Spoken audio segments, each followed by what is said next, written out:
Welcome to the Millennial Diner. It's me, I'm Jeff. I'm here with Phil as usual. And today, oh, this is so sick. We have Bekki here. Bekki, say hi. Hello. Bekki, you're here at the diner. It's your first time at the diner. I'm going to get us started because I'm really hungry. This is pretty wild. I've never seen this on the menu before. Phil, have you seen this? There is a deep dish Chicago style vegan pizza. That is who is in the back for having deep dish vegan style pizza. Is it Larry Is it Larry? or is it Gordon? I think it's cool. Gordon's from Chicago, so he showed up in his Chicago Blackhawks jersey and just went back there and started getting to work on this deep dish pizza, which I think is very apropos for today's album. So that's what I'm going to go with. And I'm gonna have black coffee with that. No oat milk today. Thankfully, no oat milk today. Although I'm more. Should I be worried? No oat milk. That's. I don't know. I feel like I don't want to eat milky substance with my pizza. I feel like it doesn't work for me. All right, that's fair. I'll give you that one. That's just me. Bekki, what are you going to have? It's your first time here. You're looking over the menu. What do you like?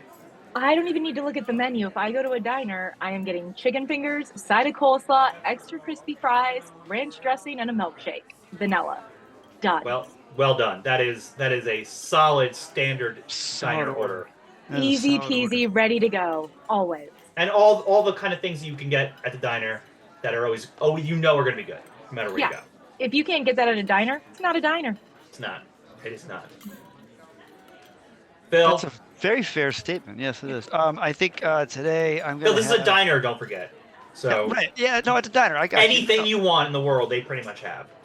Exactly. So I'm gonna go with rye toast with a little bit of butter and a black coffee. That sounds good.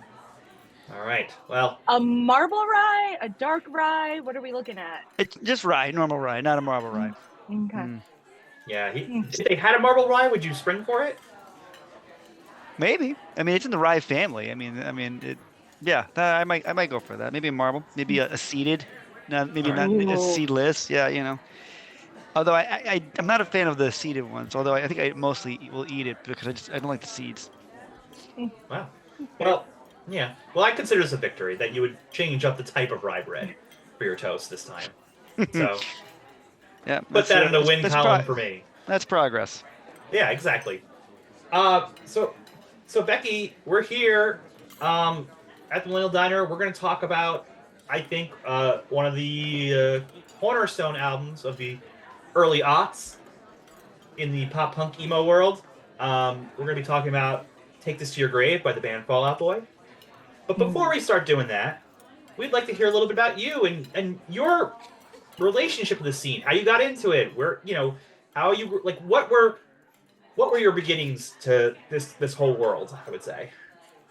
I am what the kids like to refer to as an elder emo. I've been in the scene a very long time, longer than I probably care to admit on the internet, but here we are. I would say my early introduction came in about 93, 94 with the intro of punk rock, pop punk. Green Day, When I Come Around was the first song I ever fell in love with. That song is iconic to me to this day. I also had an amazing older brother who got me a NoFX CD and a bunch of other stuff. The Donnas, he got me way into the Donnas as a kid. Oh, sick. And that really, the Donnas were pretty influential in showing me that girls can exist in that scene as normal humans. We couldn't all be Brody Armstrong, but we could be Donna C. Yeah. And it sort of really snowballed from there. I have always been a pop punk emo kid, even when everyone was into Manson and Limp Bizkit and that scene, who were all my friends in junior high, those kids with the scary goth kids, but I was the kid running around in Dickies and band t-shirts and Chuck Taylors, and still am, more days than not, to be perfectly honest. And have just grown from there. A lot of bands that I found are bands that opened for other bands, are bands that guested on other bands' records back in the day when all of a sudden you'd be listening to Good Charlotte and Jordan from New Found Glory would be there. And it was all very exciting. To this day, I still follow a lot of these bands. I still show up to those shows. I met Jeff actually at an emo event a million years ago. And I think I will forever be an elder emo. I like to say it that way. It sounds like I sit on a council and make decisions. I agree. I've really adopted the term elder emo as Yeah. my own. I like Swemo and I like elder emo. I'm taking both of them. Yeah. Yeah. I'm a big Swemo too, but I think most of us elder emos are. It comes to territory. But yeah, no, Yeah. I like the emo council of like the people who were there. Like, you know, we were at shows before you could record the whole show on your high HD. When they cost $12. Well, that's too. Yeah. For those of you listening to the audio only podcast, Becky's background is a picture of a Fall Out Boy ticket to a show. What's the date on that show? 2004. I believe it's the show that I bought that T-shirt you're wearing, Nat. Oh, perfect. Yes, the Donnie 2000. Darko, which makes sense for 2004. You would still be all about Donnie 2004 Darko. emo, Donnie Darko. We lived for that movie. I'm pretty sure I dressed as Donnie Darko that year for Halloween. Yeah. Oh, I think we all did. Everyone was wearing the skeleton pajamas and Yeah. the gray hoodie and Yeah. walking around and being like, this is what I would normally wear anyway, so it doesn't matter. Yeah, fair. Still what I wear. Though I just can't get over. It's a $12. It's a yeah, folks at home who can't see it. It's 2004. It's $12 is the price of the ticket, and then immediately was it $4.55 in fees. $4.55 for service fees, Ticketmaster. So guys, you're talking about getting in the door for $16. but that's like almost And a it's a 40%. physical ticket. It's a physical ticket. That's a physical I have ticket it. too. Yeah. They didn't even Well- charge an extra $1 for that. Okay, but that's almost a 40% surcharge.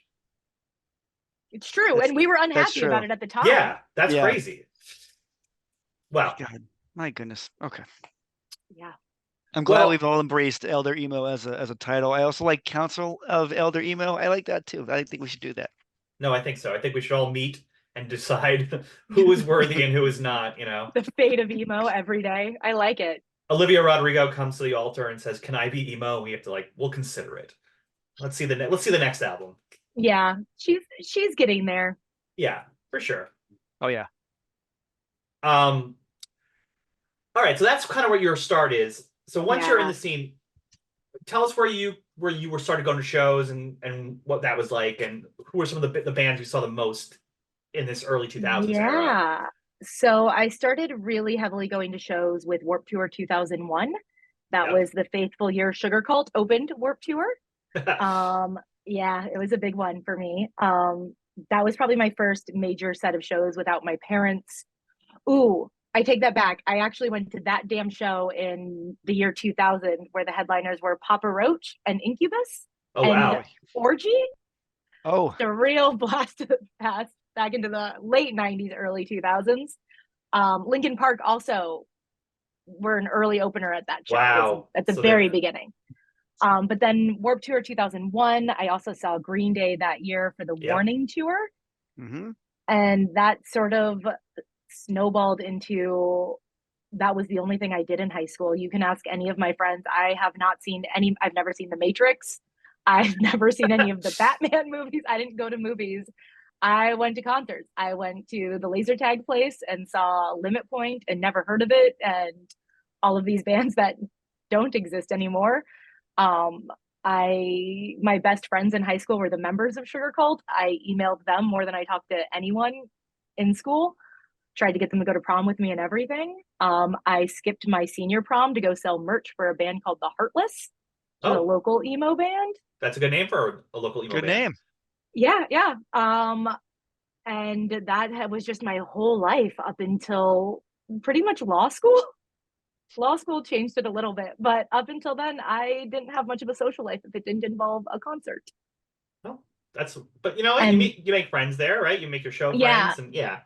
I was and probably, all right, I'm still that kid who showed up to the show 15 hours early with a book so that I could be in the front row on the barrier getting spit on. I maintain that's why I never got COVID, is because I spent so much time in the front row of concerts getting spit on and other bodily fluids that I am now immune to everything because I am a garbage person. There you go. Yeah. I can attest. I remember. I think I met you. You were reading a book at the front of the line of emo night way back Yeah. when we met. Yeah. Yeah. I was also there early, but not as early as you. No, I mean, I no was- one ever was, but Yeah. that's fine. It's a lonely life. Um, all right. So what we like to do here is we like to take a look at the American treasure that is the Mount Rushmore. And, nobody cares about those presidents, Get them out of here. So we're gonna have some dynamite, we're gonna blow it up, and then we're gonna let you recarve four bands or artists on there. Who's going on your Mount Rushmore? This is a very tough question. I've been agonizing over it, thinking about it. The running joke amongst most of my loved ones at this point is that it's just four different versions of Maddie Healy in the 1975. It's like mustache Maddie, not sober Maddie, sober Maddie, Maddie when he has a girlfriend, whatever. Any version of them would do for me. But in reality, if I'm going to build a Mount Rushmore, it's going to be the bands that sort of shaped who I am, even if they aren't as important to me in this exact moment. Yep. So I think first and foremost would always be Green Day for me. They were my first favorite band. I have literally been in fistfights defending them. And while current Green Day maybe doesn't exist for me, that's okay because everything American Idiot and before was what I lived and breathed for decades. I still can't hear or see when I come around without getting chills. That is a song that changed my life in a way that I can't even describe. And so they're a band, and not even just for me. The scene wouldn't exist without them. They broke through such doors into bringing pop punk and emotional music and things a little different than the Nirvana and the grunge scene that were before it into what we have now. They've influenced every band that are currently around and popular, and then some. And they're still doing it. So Green Day is going to be my number one. Yeah. Agree 100%. They Good. really did start all this. Yeah. Good start. Good start. My number two is going to come as no surprise to Jeff. It's Alkaline Trio. I've heard of I them. love them. Yeah, they're okay. I think they are a extremely underrated band in the scene. I think that people really only started to get into them when Matt joined Blink, which is such a shame because it is not the best era for either Blink or Alkaline Trio, in my humble opinion. No. But I also think their influence on the scene gets very much understated when you look at bands like Green Day's American Idiot era, or you even look at My Chemical Romance. That doesn't exist without Alkaline Trio. Alkaline Trio did it first, and Alkaline Trio did it a decade before. They were the original sad spooky boys of this scene. Granted, taking a lot from the Misfits and even earlier sad spooky boys, but they really brought the emo into pop punk. And they don't get the credit for that. And I think that's bullshit. That I'm right there with you. I also think it's funny because I think Green Day was wearing the black tie, I mean the black shirt, the red tie. My Chemical Romance was, and Alkaline Trio didn't really start doing that till then. But they were creepy. No, Trio did it first. They Trio did it first. well before. Yeah. But like they were just kind of like guys in a t-shirt, so they were bringing that element too. Even though they had this creepy aesthetic, they were able to kind of like toe the line of both, which I think adds to it. They're everyone's favorite vegan Satanists. That's true. No, it's funny though, because Becky, I'm looking at this, and this is eerie. Speaking of scary things, because your 1, 2 in the exact order my top 4 was as well. It was like, where do we go from here after this? I'll let everybody know on a so much so an Alkaline Trio fan. I actually have an Alkaline Trio tattoo. Hey, me too. Me too. Really? Me too. I have multiple actually. But yeah, yes. Yay us! Hooray! No, you're absolutely right. They're even a band that's been around for 20 years, so still an underrated band. Yeah, still an underrated band. I don't think you can be an Alkaline Trio fan without the heart skull tattooed on you. Anyway, I think that is a requirement. But I wish they got more credit for what they did as Alkaline Trio. Well, for at least this year, or 2023, Fall Out Boy played Wrigley Field. And they brought Trio with them. Yeah, my dream show, and the Academy is another Chicago band. Like, come on. It was. I think it was. I wish I could have seen Alkaline Trio play Wrigley. I think that would have just been like mind blowing. That would weird. That would have just been weird. It would have been weird. Yeah, I don't think I would have liked it, but I would have been happy for them. Happy for them. Yeah. Right. Yeah. Right. But I would have been like, no, it's so big. I need Matt here. Like Matt's face belongs here in my face. That's where it goes. Matt, if you're listening, always open. Come hang out. And come to the diner, Matt. Be on the show. Matt. Yeah. I'll obviously need to be there as his liaison. Yeah, of course. His handler, of course. Yeah. Of course. Yeah. Thank you. All right, that's 2. And 2. So number 3 is controversial, and it's controversial, I think, for complicated reasons is what I'm going to say. And I'm going to say that I'm not here to discuss any member of this band's personal life, whether they are good, bad, or otherwise. Mm-hmm. I got a feeling I know where this is going. But I refuse to deny the impact that they had on me and the impact that they had on the scene. And it's going to be brand new.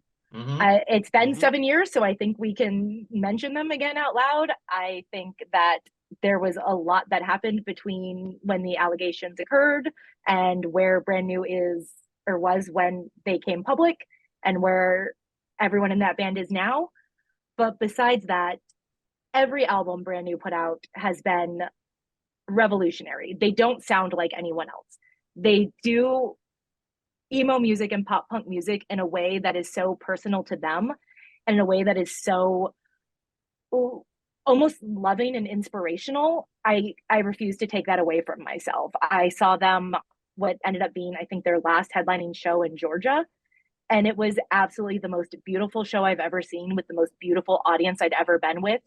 Just taking the band out of it, the audience was loving and kind and supportive, and there was no pushing, there was no shoving, there was no trying to get to anyone. It was just a vibe through the whole thing. And the band in that era was backlit, so you didn't even see them. It was just an experience. And I don't think I'll ever experience anything like that again. And I'm not sure I want to, because it was perfect. No, I think you said it wonderfully. Right. How to talk about them. I mean, that's the thing. Like, same thing. Like, I mean, there are people. I know so many people that Deja Entendu is like. That album is like, I don't know. Which is funny because it's not even the personal. It's not even the best. Not it's even not the even best. The best. It's not even the best. But it's just when that out. I remember when that album came out, and like it was like a record scratch because like their first album is very pop punk. Then Deja comes out, and you're like, this sounds different than everything, and it's dense and it's got so much emotion, and it's yeah. I mean, even without brand new, we don't have Taking Back Sunday. Like they created a whole scene in and of themselves, and I'm gonna be even more controversial. I'm a Daisy girl through and through. I like Daisy too. That is my album. I know. Look, I know, I get it. It's just it's the odd man out with those albums, but yet I still like to play it. I'll listen to it. It's just there's nothing like it, and there never will be. And science fiction is such a good sequel to that. And yeah, I think science fiction is kind of a masterpiece. I think it's for me, I would, if I'm gonna have to rank it, it's gonna be science fiction, then God and the Devil. It's just those are the 1-2. It's the 1-2 for me. Yeah, fair. Well, it's good you brought them up because I do want to like when we get into the album we're talking about today. I think that this album, that Take This to Your Grave by Fall Out Boy, is like taking what your favorite weapon was and going to the next level with it. Yes. They remind me of each other in that way. Well, it's funny you said that because it's one of the things going back and re-listen to the album. Like I feel like I hear so many other bands on this album, and I'm like, oh, this is like I could see this song on another album. And I actually a couple of times I actually took notes where I'm like, no, this is totally a blah blah blah song from a blah blah blah album. And like I look forward to getting into that. All right. So who's 4? Who's number 4? So 4, I don't think is controversial, but it might be. But I really wanted to pick something that is sort of looking forward, or as forward looking as an elder emo gets. And so for me, the band that has been carrying the torch of the future of this genre is the Front Bottoms. I think that they are doing it in their own way and really embodying whatever 4th, 5th wave we're in on the scene. Just really the band's 2 guys out there writing sad songs to a really catchy beat, and you're listening to it, and then you're like, did he just sing a song about fucking abortions in Texas? What just happened? But you do it with a smile on your face, and they're absolutely fantastic and really just carrying that torch forward, and something like a band that I just love. And I think that they're the future of the scene and continue to be as they continue to grow. So yeah, I mean, in a weird way, they're becoming an older band in the scene now. You know, I know. I said as forward looking as I get. Right. No, but it's like having seen them recently, again, I would also like say like that audience also reminded me of like that like really caring emo audience. Like I felt like they were very, I saw them in the same place as I saw Jeff Rosenstock recently, and the crowds were very similar, like just like very earnest, very passionate people, fans for these bands and stuff. So yeah, Yeah. they're an important one. I'm glad they're on your Mount Rushmore. You're the first person to bring them up on the podcast. So First person. It's a shame. yeah. And with that in mind, that is actually my choice of song is going to be from the Front Bottoms. I'm excited that you said that. I was wondering we were going to go with that, and this is great that we get to play the Front Bottom song. Which song would you like to play? I think, as cliche as it is, if there's anyone listening who hasn't heard the Front Bottoms, is unsure about the Front Bottoms, there is a very clear choice for an entry level drug when it comes to them, and that's Twin Size Mattress. An amazing song. All right, here is Twin Size Mattress by the Front Bottoms. All right, well, thank you for having us play the Front Bottoms. That was so fun to kick this off. Bekki, we're really cool with that. Phil, you've been squirming in your seat ever since Bekki mentioned the band Orgy. Do you have something you want to say? Well, one, I'm slightly disappointed that our Orgy's not on the top 4, but put that off to the side. No, I just whenever I get a chance to bring up the fact that Orgy's Blue Monday is better than New Order's version of Blue Monday, I'm going to. That's true. I think it's the third time in this podcast you brought it up. I'm gonna bring it. I'm gonna anytime I can. You did say it to someone who on their Mount Rushmore was New Order, and you rebutted it. Wow. Yeah, that's my hot take for this episode. It's good. It's a good cover. I'm gonna say it's one of the rare times where the cover is better. That's pretty great. I think the members of Orgy will be glad to hear that. Yeah. I'm keeping them alive.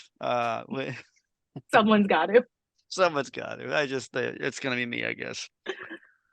All right. Well, we have come to the part where we're going to talk about this album, this record, Take This to Your Grave, which came out May 6th, 2003.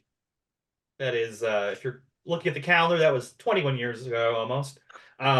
This album can almost drink at a bar, which is crazy to think. That is crazy to think.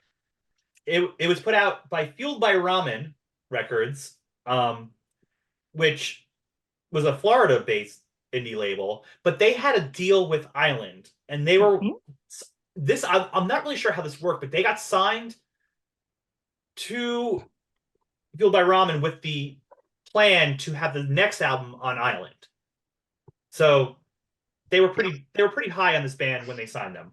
It's pretty amazing that deal, it's very a drive-through record deal where you sign to us and then we'll get you on to a big label. We'll feed you to NCA. No, it's just very strange that was a thing, but I'm here for it because I got a lot of bands on the major labels, which is where they should be. Yeah, no, I agree. Recorded at Smart Studios in Madison, Wisconsin, not a stone's throw from the Chicago area where the band is from. I think they're actually from the suburbs of Chicago, right? Yeah. Yeah. And produced by Sean O'Keefe. We'll start with this album cover because it's a choice. It's a choice. It's iconic for the scene. It is. But it was a choice. Nothing looked like this. I have a poster of Good Charlotte in that exact same pose, just not with the blue wash, underneath my bed to this day. Well, the blue wash is the thing because it looks, and the way their names are written, it looks like a jazz album. Jazz album, yeah. Yeah. Which is awesome. That's what I remember when I saw it. I'm like, oh, this is fun. Because that's a lot of jazz records had that kind of look to it with one color tinted over it. Yeah. But it's which I didn't know until I never knew this until I started digging into this for this episode. They did have another cover, but the label rejected it. Right. I didn't know this. Yeah. And that's that label, but that cover, the rejected cover, became the cover for the vinyl release. Right, the first pressing. If you look at it, you're like, oh, I can see why, because there's a million pop culture references on this cover, and they're gonna have to get and that was basically what happened. The licensing didn't. Because it's a picture of a guy on a bed. It looks like I think it's someone laying down in a bed. We're the camera is by his foot, and he's face down on the bed, and we're kind of looking at his messy bedroom with all these things in it. But yeah, it's interesting because I can't imagine this album not being this cover. So it kind of blew my mind that there was an attempt to have another one. And this, I think a label threw this one together off of a promo photo they took of them. I think that's what it was. It was basically like a throwaway. And if I remember right, the couch is broken. Yeah, it's a broken futon. They're it's futon, smushed together. I mean, I love it because when it came out, I was like, oh, I thought it was an homage to Saves the Day. But they're not smiling. Yeah, They're they're not at a sad. party. They're And they're not, sad they're and not at a blue. They're party not at at a all. party either. Yeah, no party. And they're the sad blue wash. They're just the sad saves the day. Is that the takeaway? Kinda. Can you I get mean, sadder than saves the day? I don't I mean, know. they're trying. They're trying. Some of the songs are like these are Saves the Day songs. Yeah, I mean that's not a lie. Well, Mhm. okay. I'm glad we got into this because that's the thing. I never when I was re-listening to this again, I never realized how much through being cool is in this album. It Like, oh my gosh, it so is. It so is. Like Chris Connolly appears a lot in this album, which I don't like you. I didn't really pick up on it. I'll even say even parts of Can't Slow Down show up on this album. a And a lot lot of of Can't Slow and Down. a lot of Can't Slow Down. And I'm also going to argue a lot of Newfound Glory. Yes, that was the bands I was thinking of. It felt like, well, and I'm not saying they aped them or anything, but I'm saying what I think they did was it feels like they saw they heard Newfound Glory, they heard Saves the Day, and they're like, we can do this, and they do their own version of it, and it's They took what worked. yeah, But again, you're right. No, I agree with you. Like they're not copying what those bands did. Those bands are iconic and they sound a certain way, and that's how they sound. No, what they did, they took elements that seemed to work really, really well and then put their spin on it. That's why this album sounds the way it does. But I can hear it in a lot of the songs. I can hear Newfound Glory. It's definitely, for me, it was definitely Newfound Glory and Saves the Day are the two that really popped up on this album. See, for me, it's saves the day and brand new because these yeah, lyrics are so vicious. These lyrics yes, are so mean. These are the meanest things you can say to anyone, let alone an ex-lover. yeah, And like the only time you ever hear that is brand new. yeah, You listen to Newfound Glory, you listen to a lot of those other bands, and they're sweet soft boys. right. And I love a soft boy, don't get me wrong, but this album is mean when you really get into it, and it's my favorite thing about it. It There's is exceptionally mean at times. Yeah. You were right. It is spewing venom. It is like, yeah, and Becky, you're right because I thought of Jude Law in the Semester Abroad by Brand New. I thought of 70x7. Like, I'm like, Yeah. yes, that's the anger and that's coming out of it in this, and Yeah, and it's clever anger. It's yeah, not just like saying mean things. It is clever and it is vicious and it is like they shot to kill. yeah. I mean, Yeah. the pen is the barrel, the gun. Which the pen is the gun. Yeah. Which side of the barrel do you want to be on? I mean, Yeah. I mean, it's all to me. It's so funny because this comes out in 2003, and it's almost like this band was like biding their time, like studying what's going on, and they're like, "I got you," and then they like hopped over everybody because like I remember this came out, I was like at the point where I was like, I think I'm done with pop punk albums, and then I heard this and I was like, oh my god. Well, it's funny listening to this album. Like, this is like an archetyped you can do for pop punk albums. Like, Yes. it's got the hooks, it's got the speed, it's got the rhythm, but then so it's kind of like this upbeat. It reminds me of like kind of like Neck Deep nowadays, but like there's like upbeat sound. But then like, wow, these are really horrifying lyrics. Like these are mean. Yeah. Like it's like you can follow if you want to learn how to do a pop punk album, listen to this album like 20 times and then go build one of your own because it's just But I was 16, 17 when this album came out. Like there was nothing worse than heartbreak at the time, right? And there was nothing you felt more than these lyrics when that guy didn't text you back or when he was at the show, when he went to punk rock prom with someone else. And like you lived that through this album. Being a junior in high school, like this album was a Bible at the time. It's very big. It reminds me a lot of Saves the Day in that regard, where it's like everything is very big and very grand. It's also got great titles. I mean, it's funny because this is just the start of the start of the Fall Out Boy ridiculous titles. Yeah, Yeah. Ridiculous. So you can see, where they're going to go from here, but like this is where it starts, and I guess also the history of this is so this is their first album, officially. They recorded 2 months before that, very quickly, like in a day or two, a Fall Out Boy's evening out with your girlfriend, which they were not happy with. It wasn't ready. They didn't feel like it was ready, and they said no to that and moved on. They kept one song. One song. One song. They heard it and said, "This isn't it." they knew what they were going for. This is a band that had a vision, which we've seen before, like My Chemical Romance and stuff like that, which probably why they are as big as they still are today. They had this vision. Pete Wentz was a fixture in the Chicago hardcore scene. He had just was part of it, right? Can we just talk about the days when bands used to have a screamer and it was listed as if it was a musical instrument, where it would be like Patrick, singer, Pete, bassist, comma, screamer. Hey, that's what he brought. I mean, but it's so funny because that's an element of this album I love so much. Is like there is a little screamo, but it's like just a taste of screamo. It doesn't overtake. It's just a few songs. It comes in and it comes in the right spot. It's like because there is a lot of anger in this album, and he still does the screaming live to this day, guys. I know. Yeah, he does.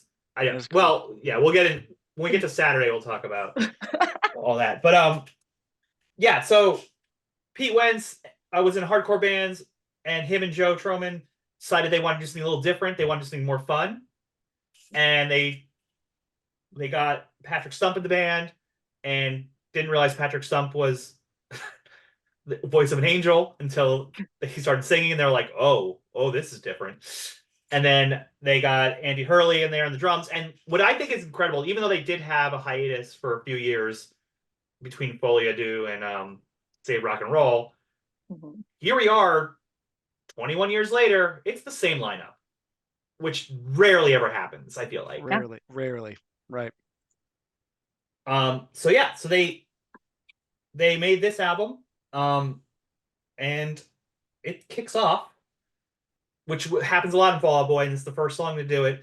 This is the title of the first song is a reference to Rushmore, a line from the movie Rushmore, one of my favorites of all time. So I was very excited when I saw that, and it's called "Tell That Mick He Just Made My List of Things to Do Today."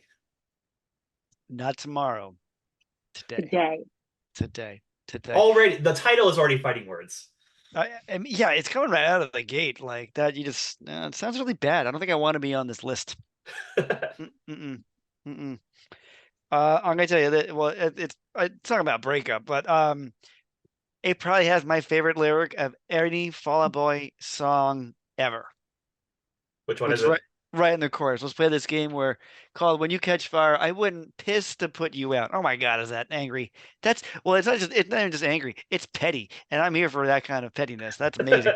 Because I was reading that like that was the kind of stuff that Pete wanted to get to. That was like, he's like, we're gonna put like a little Chris Connolly in it because that's such a Chris Connolly line, and it's so great to hear him. So it really kind of catches you off guard. Like, wow, someone's on fire and you wouldn't do anything to put them out. Like that's anger.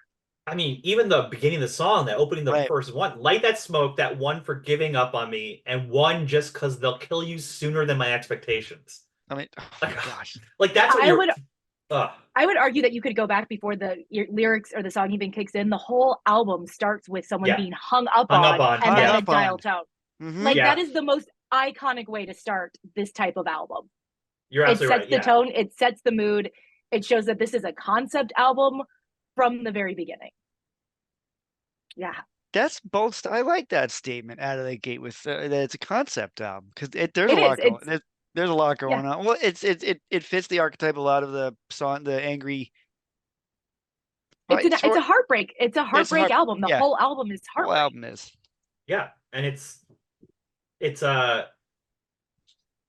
Pete wrote most of the lyrics or half the lyrics because originally Patrick was writing the lyrics, and apparently Pete was like, no, I want to change some stuff, and then Pete was like, it's not fucking mean enough.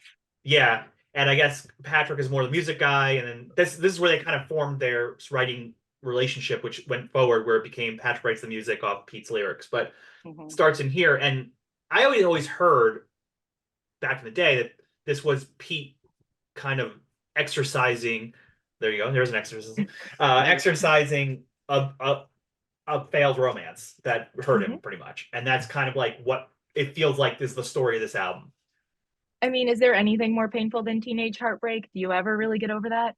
Nothing. No, never. It influences the rest of our lives. Well, you never feel that before, and it's the first time, and it feels like, and everything when you're a teenager is like the first time you're feeling it. So it feels like this is everything. Yeah. And it is, because I'm still listening to this album today. I mean, this song is so vicious, though. Yeah. just even going through the chorus, like his smells your rope, wrap it tight around your throat. This whole song is about his ex-girlfriend just being like, I wish you were dead. I wish you would just go kill yourself in 10 different ways that I'll list right here.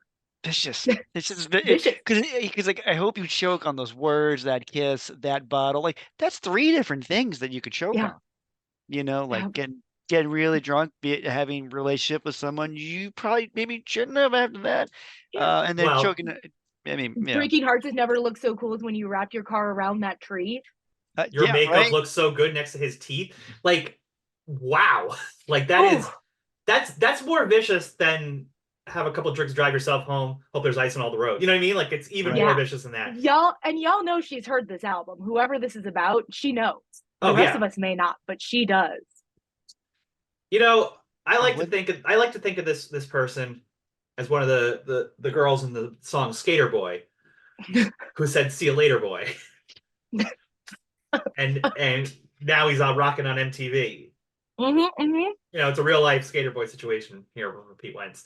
The other line that I just have to point out because I think about it like all the time, uh, still, like not even in context of this band, just like sometimes I just like think of this line: "Stop burning bridges and drive off of them." Of them. Right. Oh, I love I it. can forget about you. Like, oh. that's a great. I love it. So fun. This is the kind of anger you only have when you're still in love with someone. Yeah, Oh, that's a good point. that's That's a good. really Yeah, good point. Yeah. which I And think comes up a lot on this album. Is Mm-hmm. that kind of, yeah. I also want to, I like out of the gate that this song really harkens back to, well, it's funny, I say Pete's, but really, because Patrick writes most of the music, but it sounds, you can hear the hardcore roots Yeah. of Mm-hmm. the band throughout the album, honestly, throughout it. But there's definitely a hardcore element because Pete came from that. That was his world. Um, Well, we'll get to a song later in the album that is what I've read was definitely like them trying to do a Lifetime song, which the fact that a band that became so popular and so poppy were like referencing Lifetime on their first album is like I don't know, so cool. Jeff, do you want to start off and play this one right out of the I gate? would I would love to play the Oh, opening because what an opening track. I One think opening track. Becky, you summed it up. Like the being hung up on, the rejection right from the start. Now we're off to the races. So yeah. everyone needs to hear it. So here is Tell That Mick he just made my list of things to do today. Pithy. It's quick and simple. Here it goes. I guess you could say this album was not dead on arrival with that opening track. No, not at all. No, no, no. No, At no. least this title is succinct. Okay, okay. You like this? You like a short title? I do. Well, I like titles that actually connect back. I mean, I love Rushmore. I love a good Rushmore reference, but I'm also a fan of when titles actually connect back to the song. That's always nice to me. DOA. Also, when this came out, you didn't have Spotify or Apple Music that can't show the whole title of the song. That's true. No. DOA, not the what were they? A hardcore band? DOA? DOA. Yeah, that was like a hardcore punk band back in the geez, is that the 80s? Oh good gosh, I'm gonna have to look that up. No, we're gonna talk about Dead Fall on Out Boys. Arrival. Dead on Arrival. Second track, first single. This was the first single. How do we feel Huh. about this being a single? And being the lead single. Yeah, I actually was not aware of anything that would have been a single off this besides obviously the next track. Yeah. But I don't know if it's what I would have released if I were the record label exec at the time. I just don't know if it's what I would have picked. But it is cute, right? Like it's probably one of the least vicious songs. It's not vicious at all, really. It is just a love song. It's catchy. I get it. Maybe they were like, we don't want to scare people off with trying to convince your ex-girlfriend to kill herself. They're trying to keep it simple. I mean, at least it's got dead in the title, right? That's kind of. True. Here's my controversial take on this one. This is the Gaslight Anthem song of the Fall Out Boy album because the record metaphor is such a Gaslight Anthem You thing. take that back. Well, this came out before Gaslight Anthem, so. Yeah, but I love Gaslight, and I don't think Brian Fallon would write a song like this. So there. I don't know. No. Handwritten, 45. I gotta slow it down a little bit. Jeff might have a point. Sir. No. Particularly the chorus. The chorus in particular. Using the record as the metaphor feels very Gaslight Anthem. It is maybe just that. It is. Yeah. Fine. The metaphor I can agree with, but I feel like not sound wise. Not sound. Yeah, and I think he's a little more clever than this. I agree. Personally, Brian. Okay, Brian is okay. Yeah. I'd agree. DOA. So everybody doesn't get mad at me at home. Is a Canadian hardcore punk band started off in 1978. Just in case we want to clear that up. Oof. All right. No angry letters from the DOA fans. No, I certainly don't want angry letters from DOA fans because they seem scary. I am learning here though. This song is one of the earlier songs they wrote, so they're trying to figure it out just yet. Well, I think that happens a bunch of times on this album where it's like you get a feel that this is a new band. They've only been around for 2 years at this point, like playing as a band. I don't even know if that's right. I feel like it's maybe even less than 2 years, but they're not a band that's played a tremendous lot of shows yet. I've been around for a long time and kind of had that moment. I forget what song it is. I think it's Saturday. No, it wasn't Saturday. No, where they finally kind of got together and kind of made some. So I feel like this is an early song of theirs, and it does have that. It's got that vibe to it. Well, going back to why this would be the first single, since they are entering this pop punk emo landscape that's kind of been popping off for 2 years now, this feels like a very much generic version of that you can slip into with everything. Yeah. It's like because the next one is a very different kind of song, and that's the one that does blow them up. But I don't know if you could start with that. I think you need to get the scene kids to be like, oh, this sounds like this. I like this. Yeah. They used to have those labels on if you like this band, then you'll love this band. It feels safe. Yeah.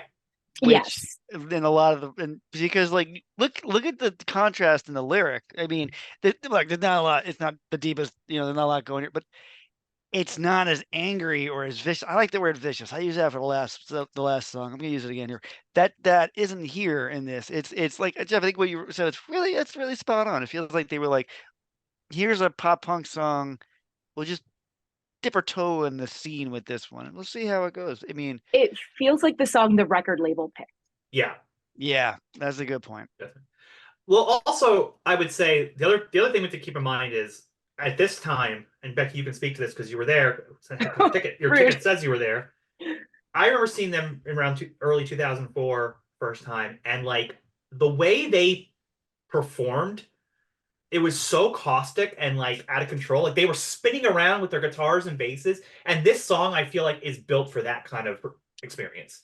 Mm-hmm. So if there's anyone from the Mesa, Arizona, Phoenix, Arizona scene listening, they might remember the Mason Jar, which was RIP, a venue that was maybe the size of my entire apartment. It was small. And I am here to say that I got hit in the head with Pete Wentz's bass, not once, but twice on this evening. Yes, yes. It was chaotic. The show was oversold. The band was everywhere in the audience, spinning around, moving, screaming. The only time I've ever seen anything close to that was when Green Day played a similar size venue in Arizona. And this was their first headlining tour full countrywide tour. And it was amazing because I actually saw them the year before opening, which is where I got this shirt in 2003. And to see the change in the audience and the band from 2003 to 2004, it's like they were a whole different band. To Phil's point, you could see them starting out, getting the record together, sort of figuring out who they are and what they wanted to be. And then by the time this album came out and by the time this show happened in the summer, they were a fully fledged band with a concept, an idea, and taking things from the various scenes, the hardcore scene, the screaming scene, the pop punk scene, and being who they wanted to be and putting on that performance. And it was insane. Yeah. And I don't know if I've still recovered from those concussions, but Pete and we can talk about that another time. Well, that's it. But I'm glad you were again our person on the street reporter to bring us this information, because she would do it around his whole body, his whole body, go around his neck, but it would be so I don't even know how he did that. Well, they also weren't like the tightest band at that time. Like they were more interested in no, they weren't. They were more interested in creating that caustic, like out of control, chaotic live show experience. Like that was like Yeah. and that's what made them kind of like explode in the scene. Like it Yeah. didn't take long between this album coming out and then everyone talking about Fall Out Boy. Like they surpassed everybody. And Yeah, it well, was and that's what made him different, right? It yeah, wasn't just a pop punk album. It wasn't just something you could relate to. It was an experience. It was a vibe. It was a scene. Like it was literally a goddamn. It's not a scene. It's a goddamn arms race, right? Like right. it was a scene. It was a place to be. And if you were there, and if you were there early, the street cred that you got from that, unbelievable. Yeah. And on top of that, they named themselves after the Simpsons. Quote from it's a Simpsons reference for their name. No one else is Did you? doing that. I don't know if this is true or not, but rumor has it that they were like playing a show when they first got together and didn't have a name, and they were like, "What should we call ourselves?" And someone in the audience yelled out "Fall Out Boy," and they just took it and they kept it. Well, Oh, really? that's really funny. That was the rumor that I've not substantiated, but that was the rumor that that's how they got their name. That's surprising only because I feel like Pete Wentz references so much pop culture in his and Yeah, but I wouldn't everything. be surused if that's why he Yeah. kept it because he He was was like, "Oh, probably I like, get oh the yeah. joke." Yeah, that's cool. Yeah. Well, look out, radioactive man. Okay. Why don't we go on to the next track? Oof. Because it's called Grand Theft Autumn slash Where is Your Boy? Mm. Why the slash? Well, Why the two titles?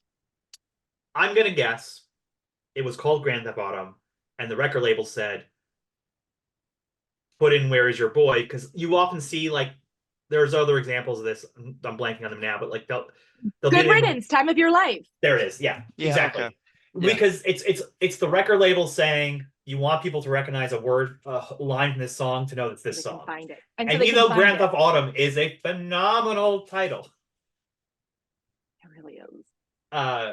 It's a I great could title. see that confusing someone who's just the average person buying music, I guess. But you also have to think back then the internet was and MySpace was still relatively new, and you had to find something in the song if you heard it on the radio to be able to find it later on. Yeah, that's true. They had to be recognizable. It just wasn't on your Spotify suggested listening. It wasn't a friend sending you a YouTube video at the time. Searchability. I think so. I like this song a lot, and so do a lot of people. Yeah, I used to describe this album as unskippable, like no skippable tracks. And I eventually had to take that back because of this song, not because it's bad, but because I'm just over it. Like if I never heard it again, I would probably be okay. It's like Tom Petty's Last Dance with Mary Jane, right? Like you're just like, yeah, I know that's his song. I know that's the song. I'm good. I could listen to a bunch of other songs by him instead. And that's what this song is for me at this point. Well, I understand that, except for both "Where Is Mary Jane's Last Dance" from Tom Petty and this one. I think that I'm going to skip those songs, but I never do because I start singing this one. I'm coming in a cappella at the start, which I love. I love that so much because that to me is a different thing. Like I haven't heard that in this scene, like someone coming out and just acapellaing the line first and then breaking into it. I love that. It at least for me, it showcases Patrick singing and like just Yeah. how good of a singer he is. Like, I'm sorry, the way he says gentleman, it's just Yeah. like I feel like there's like 17 more syllables in there that don't need to be there, but some way they need to be there because that's just how he says it. And like Jeff, we've done a Fall Out Boy episode, and Patrick Stump is one of those singers that, and I talked about it then, I'm going to talk about it again, that I will stop and listen to because there's such a commanding sound to his voice. So really, I think he sings probably the best out of all the pop punk bands. He's probably one of the best singers, Yeah. like hands down. He actually he could sing. Can't write apparently. I mean, that's where Pete comes in. Well, that's what Pete says. I mean, yeah, we can argue that because I believe Saturday was the song he did write most Saturday of. is I do love Saturday. Is his song. Yep. So, but for this song, just again, this is the second single. This is the one that kind of really, I think this one actually got onto the Billboard in like top 100, maybe like in the 80s somewhere. It moved the needle for them big time, and it is the simple unrequited love kind of song, right? Like you're with the wrong person. I could be the better one, you know. Can I ask y'all a question on this song? Yeah. Sure, of There's a course. lyric that I think could be done better, just slightly. And I'm curious of your opinion on it. Because I have this with a couple Fall Out Boy songs, but for this album, it's this song. But it's the brand new fashion of waking up with pants on at 4 in the afternoon. I I'm think glad it you makes brought more that up. sense to say pants off at 4 in the afternoon because you should be wearing pants at 4 in the afternoon. And like most people sleep with like boxers or pajama pants or something on. So like waking up with pants on doesn't seem that remarkable to me. Maybe Well, it's because I only my, sleep with pants off after remarkable circumstances, but I thought that too, but what I took it at it, and maybe I'm off. sleeping in like his jeans. But then He's sleeping because again, until 4 in the afternoon because I'm to me it's he's depressed. no, he's a Because burnout. That he oh, it's doesn't deserve burnout. the love. He's a burnout. Okay. He's like, I'm a useless burnout, and so I'm just gonna be a burnout because what else am I doing with my life? And that's why you don't love me. I see. I took that as the like it's the opportunity he'll grow up because I'll appreciate and value. So my stock will go up because I'll get off Eventually, my when he's no ass longer a and burnout. right, yeah, he's no burnout, and I'll finally have pants on in the afternoon versus how I usually have, which is no pants because that's what it implies. Okay. But it's a brand new fashion of I'll sport my brand new fashion of waking up with pants on at 4 in the afternoon. So this is a new thing. New thing for him, net wearing So pants. he's like But appreciating. So he's like he's working up to doing things by getting up with pants on, Right. and That's I then mean can go out into the world. the bar is low. That's the Well, he did line. steps, baby steps. I like it. Yeah, I like yeah. that optimistic outlook on it. yeah, he's getting there. He's getting there. Yeah. He's It's a got baby pants step on. towards Yeah. adulthood. He's got pants on. What more do you want from the man? I have low standards too. It's fine. It's yeah, I just you're like, yeah, I have pants on. I mean, that's really what that's what that's yeah, that's where that's getting at. That's Okay. the line. That's the line. The line is I'm wearing pants.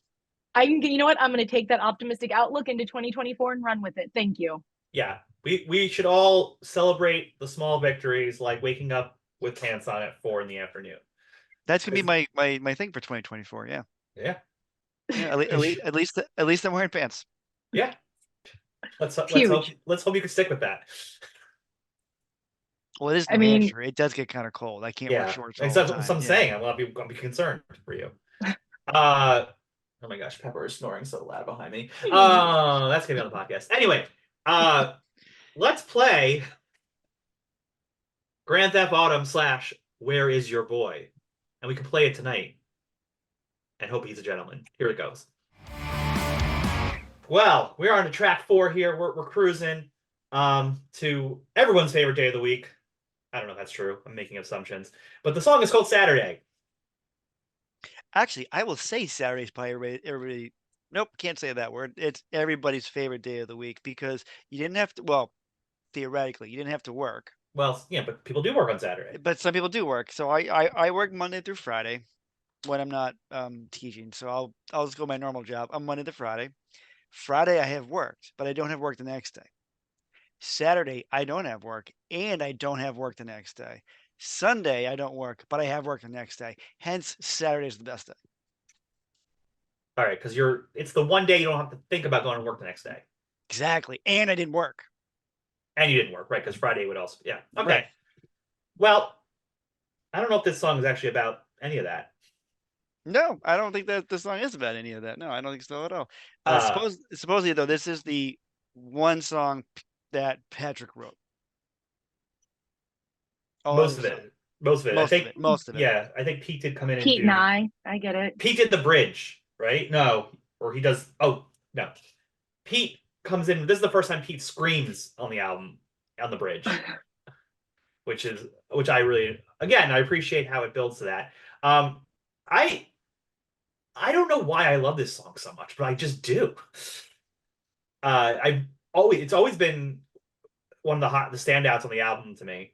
And Is it a line of the song or is it well, just yeah, well, one of the my favorite vibe? lines is, Hmm. and I read about the afterlife. I never really lived. More That than an line, hour. yeah, more than an hour, and then that's what they scream later. And I never really. I just I feel like that feeling was so much what being young was like feeling, you know, like you just didn't feel like, and that's I think the song is about. It's like life really hasn't started yet, and this song is kind of like we're trying, we're going at 100, you know, I'm coasting on potential towards a wall at 100 miles an hour. Like we're trying, but nothing's happened yet. But we're giving it all.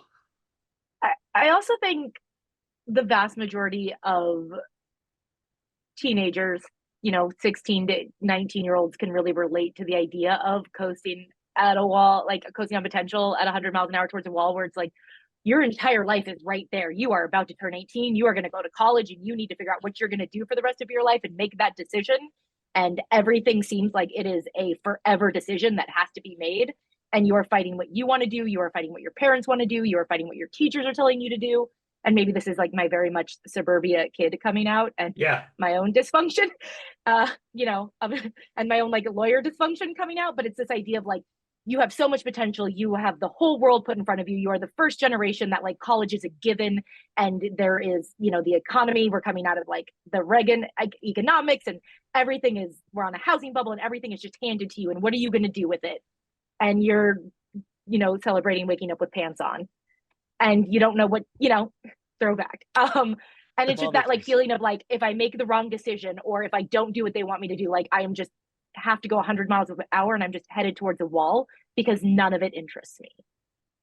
And again, maybe reading a little too much into my own dysfunction there and my own issues with my youth growing up. But that for me hits really hard because the idea of you could be anything and you don't want to be anything is like, it's real. And I assume a lot of teenagers can relate to that. Well, I think you're 100% right. And the other part of this one to me is also I think this song is about the band. And that's the first time it's really about the band. And because like they're out here, they're doing this.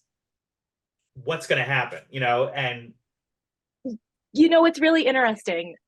Now that you say that, there's the Goonies reference in this song, right? Yeah. And when you think about the idea of Goonies, like a lot of bands from this era reference Astoria and Goonies and that whole scene because it Astoria. Is a group of like 5 young boys, preteen boys, going on an adventure together, Fallout Boys, if you will, and like solving their problems together. And that's sort of what this is also referencing, and bringing in that Goonies reference, I think, really underscores your theory. Well, I think that's it because he says me and Pete in the wake of us. Later, it's attack. Me and Pete. What is it? And I attack the laws of Astoria and with promise and precision. Yeah. A mess of youthful innocence. And I read about the afterlife. Yeah, that's where we get to that first line there. Mm-hmm. Never really lived more than an hour. Like, this is the call to arms, I guess, in a weird way. This is the start of the arms race, if you will. Referencing a later song in their catalog, as we did earlier. But like the idea of like I can't sleep in the wake of Saturday. Like Saturday is coming, and Saturdays are what you want, right? But it's the day you're not going to work, and you don't have to work the next day, as I proved. Yeah. And I think it's a bit of a throwback to like a more innocent time for the band or for the boys, right? Like the idea of that preteen, prepubescent group of boy friendship is very prevalent in the scene at this time, and those are your best friends forever. And it's very Lost Boys, it's very Goonies, it's very like The Outsiders, right? All of those movies had such an influence on the scene, and this sort of references that. And whether Saturday's your favorite day as an adult because of work, it was certainly your favorite day when you were a 12-year-old boy or 12-year-old kid in general, but like, and you were going and you were exploring with your friends and you were finding new adventures, even if it was just in your backyard or, the neighbor's yard or whatever, getting into trouble. And I think it sort of harkens back to that feeling. Which is, again, and going back to this idea, like, that's what the band is doing. Like, this is their moment. Isn't that what all bands are? Is just a bunch of prepubescent boys who never really grew up having adventures with their best friends? On some level, yeah. The other thing about this song that to know is, again, almost 21 years later, this is their closer when they play live. It still is. This is the song they close with, which to me is like, it goes back to why this song is so important to this band. Do you think it's because Pete can't scream and then keep up with backing vocals earlier in the show? It's possible. I mean, that's the thing. What he'll do now is he'll toss his bass to somebody else and he'll get in the crowd and do the screaming part at the end in the crowd. Or I guess he's done that for the whole way, but That's fun. noticed. I like.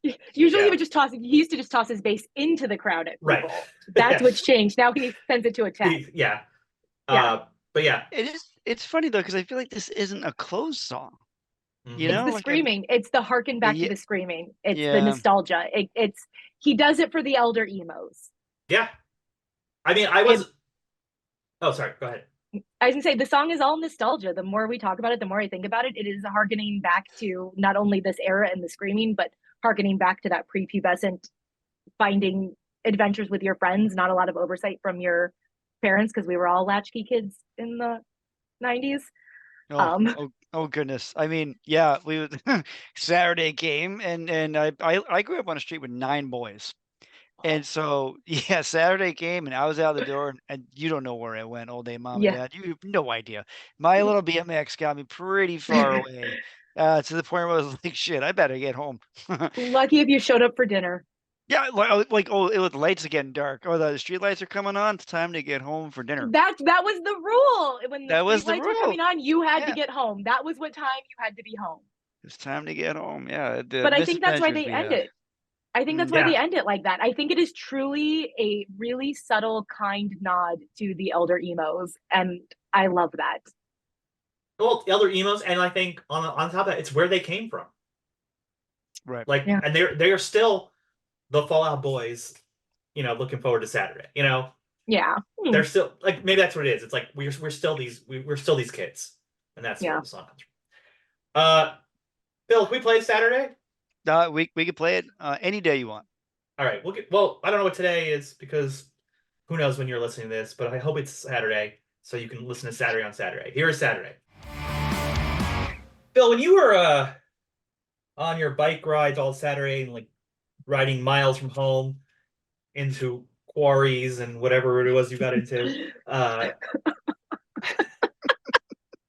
That were was you so well ever? done. That's actually not too far off, to be honest. That's not Yeah. too far off. Yeah. Yeah. I mean, I used to hang out by the sump and collect toads, as we've talked about in this podcast. We did. And it's one of my favorite things to have learned about you, hearing that story.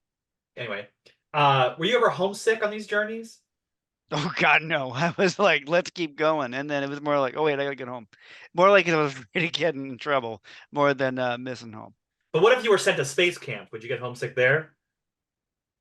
Probably, because I probably get real nauseous. Yeah. Work with Spinning. me. Work with me, Phil. Here, the next song is called "Homesick at Space Camp." Yes, I got you. No, I got you. Do you ever eat? You ever go to like the I can't wait to see where this is going. I know where this is going. the space camp and Yeah. eat the ice cream? The space ice cream. The space ice cream. Did you ever eat that? I did. Yeah. That is not good. No. Why would you want take all the good parts of ice cream? It's not cold. It's just compressed cotton candy. It's literally cotton candy that's been compressed.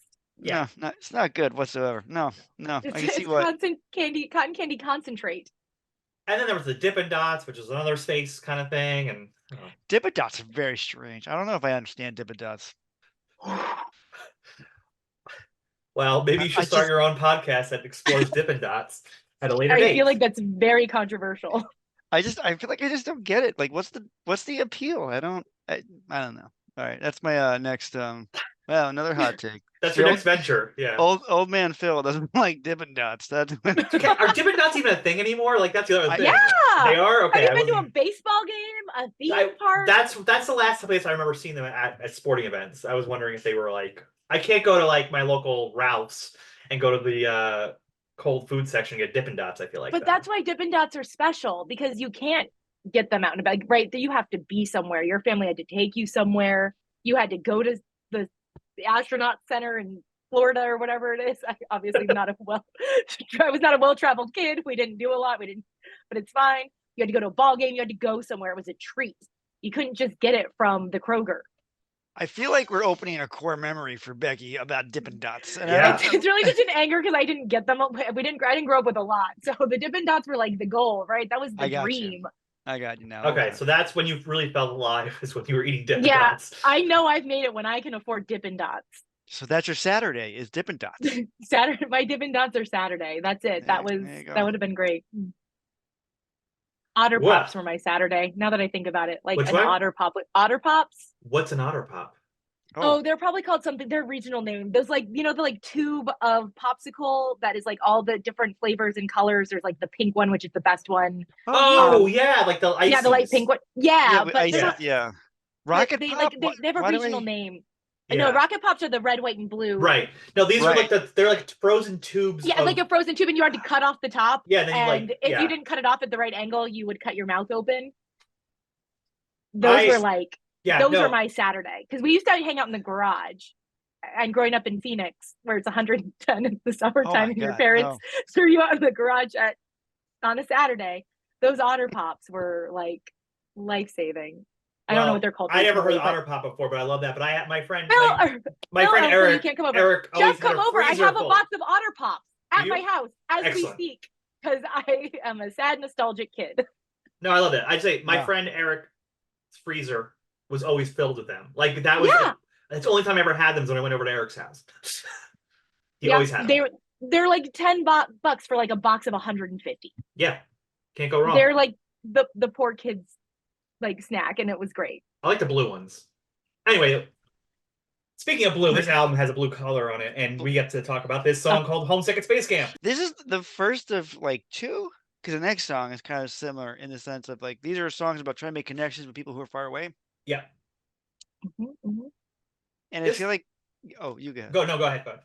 I feel like at times I'm trying to find where, but I feel like there's a Chris Connolly feel to it with some of these lyrics. But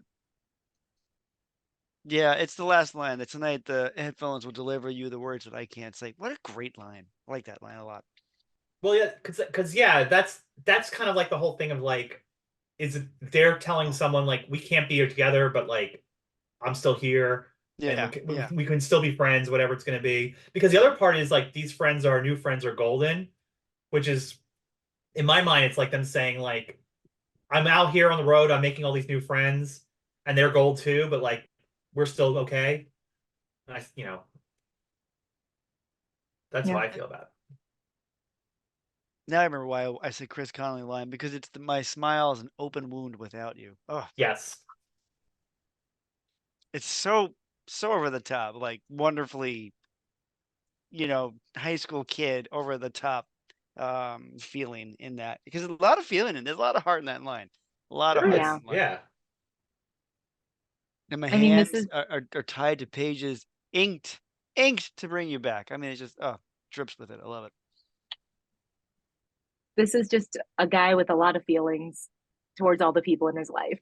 Well, that's why I think this song, I like this song. This is, and this is not the first time that we're going to have this. This is a song about loving your friends and missing your friends, and like, which is nice because I think you need a little reprieve from the the anger of the heartbreak, and it's nice to have these moments in here too. I also think. Oh, go ahead. No, you go ahead. I was going to say, I also think that this is really definitive of the times, because at that time, California was the end goal for so many of us. Yeah. Like the goal was to go to California and live that left coast punk rock lifestyle that no one really knows what it is. And I know like the idea of moving to California is always, I mean, I made it eventually, but that was always like my driving force too. And the idea of like, I'm going to go to California, I'm going to leave you, but you're always going to be part of my life, was something I really wanted to believe at 16, 17. No, I think that's wonderful, and it's wonderful you actually made it out to California. But I mean, you were from a place that was warm. I always imagine Chicago. You probably dream about California even more just because of the winters there are so harsh. And yeah, but in the summer we dream of California more in Arizona because it's cooler. Yeah, and there's water, and because you don't bake cookies on your car dash for fun. True. In California. True. No, this is why I live where my face is cold 6 months of the year, and I'm okay with that. Well, that's because you stand in front of the open freezer all day. It's kind of that's really you should without pants on. But now that you are going into 2024 with pants on, yeah, that freezer life can be much better. New year, new me, right? I'm gonna. This is the new year with Phil wearing pants. I can tell you this: my wife and kids are very excited at this prospect.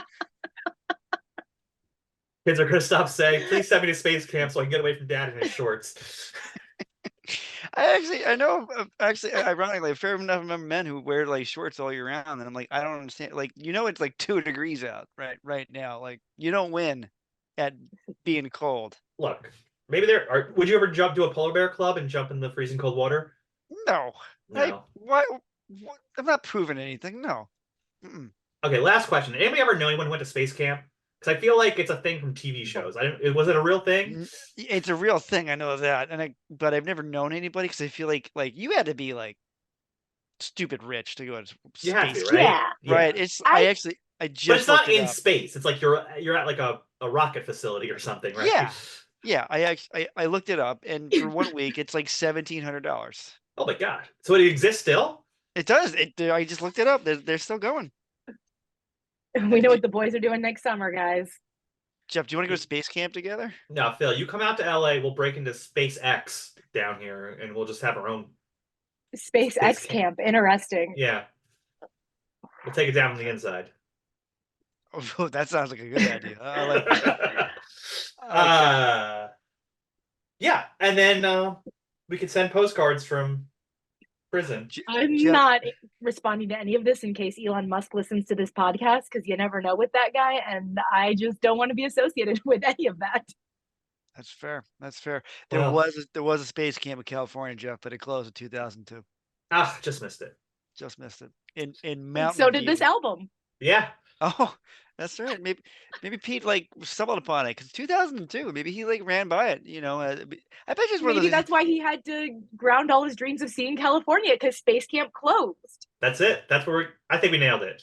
That's why he's so angry. That's the relationship that ended, that spawned the entire album. Is that space I camp? I can't wait, Bill. You're gonna get, you always get these angry letters sent to New Hampshire, but I think you're gonna get a grateful letter from Pete Wentz because you cracked it. You cracked the case. I cracked the case. Oh. Oh my God. Anyway, since we'll be going to prison because of besmirching Elon Musk, and not Bekki though, she did not. She's she's not saying anything. I for one embrace my aunt Lord leaders. I never. That's from the space. That's the space episode of Simpsons with the ants. Anyway, doesn't matter. Doesn't matter. Because we are moving on to sending postcards from a plane crash. Parentheses, wish you were here. So we got a really classic Fall Out Boy title here. Here we go. I think my favorite song on the album. Yeah, interesting. I think Jeff can attest to this, as a person with a lot of real big feelings that I never grew into. I have a lot of big feelings, as everyone in my life can probably attest to. The relating to this song, and just that the first verse that like goes right into it, right? Like, I am such a sucker and I'm always the last to know. My insides are copper. I'd kill to make them gold.